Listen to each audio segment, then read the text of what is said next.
জয় জগন্নাথ, শুভ রথযাত্রা। আর আপনাদেরকে বলছি, আপনাদের ছাড়া তো এটা সম্ভবই হতো না। জয় জগন্নাথ।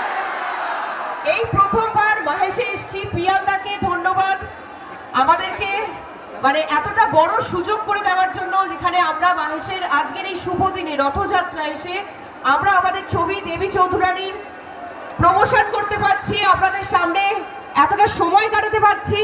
অনেক অনেক ধন্যবাদ। আর খুব ভাগ্যবতী আমি যে আজকে প্রভুকে ছুঁতে পেরেছি। যেই মূর্তিকে ছুঁয়েছেন স্বয়ং শ্রী চৈতন্যদেব। আমার সাথে আমি একা নই, আমার সাথে আরেকজনও আছে, বিবৃতি, আমার নিশি। দেবী চৌধুরানীতে প্রচন্ড একটা ইম্পর্টেন্ট ক্যারেক্টার বিবৃতি করেছে। আমি চাইবো এই পুজোতে রিলিজ হচ্ছে, আপনাদের আশীর্বাদ সব সময় ছিল আমার সাথে। আমার খারাপ টাইমে ভালো টাইমে সব সময় আপনারা আমার পাশে ছিলেন। এইবারে দেবী পক্ষে দেবী চৌধুরানী, আমি চাইবো বিবৃতি কিছু বলুক। আমি খুবই ওভারওয়েলমড এখানে এসে। শ্রাবন্তীদি, থ্যাংক ইউ সো মাচ। প্রিয়াদা, থ্যাংক ইউ সো মাচ। আপনার জন্য এত কাছ থেকে ঠাকুরকে ছুঁতে পারছি, রথ দেখতে পাচ্ছি। মাহেশের রথ খুব খুব ফেমাস। আমি এখানে আসতে পেরে খুবই সৌভাগ্যবতী ফিল করছি। Thank you.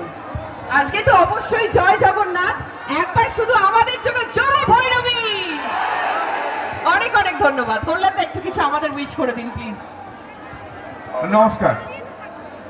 শ্রাবন্তী এসছে,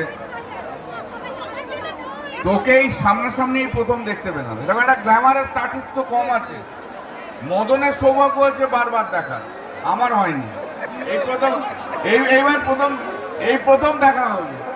যাই হোক, জয় জয় জগন্নাথ দেবের মাহেশের রথযাত্রা 629তম বর্ষ। সমস্ত মানুষের আবেগ আমাদের এই মাহেশের রথ নিয়ে রয়েছে। আর সারা বছর জগন্নাথ দেবের মূর্তি থাকে। জগন্নাথ দেবের এই মন্দিরে সারা বছর মানুষ আছে। তুমি যে কোনো সময়ে, আমি একটা জায়গায় বিশ্বাস করি, আমাকে অনেক সাংবাদিক অনেক রকম প্রশ্ন করছে। আমি মনে করি যে ভক্তের শ্রদ্ধায়, ভালোবাসায়, বিশ্বাসে, প্রেমে যে কোনো মূর্তি প্রাণ পায়, এবং সেই প্রাণটা পাওয়াটাই বড় কথা। মূর্তিটা কোথায়, কোন জায়গায়, সে নিয়ে তর্ক বিতর্ক যারা করে তারা বোকা। আর আমাদের জগন্নাথ দেব, মাহেশের জগন্নাথের অনেক কৃপা। আজকে আমি না, 628 বছর ধরে, 29 বছর ধরে বাংলার মানুষ তার কৃপা পেয়েছে, তার আশীর্বাদ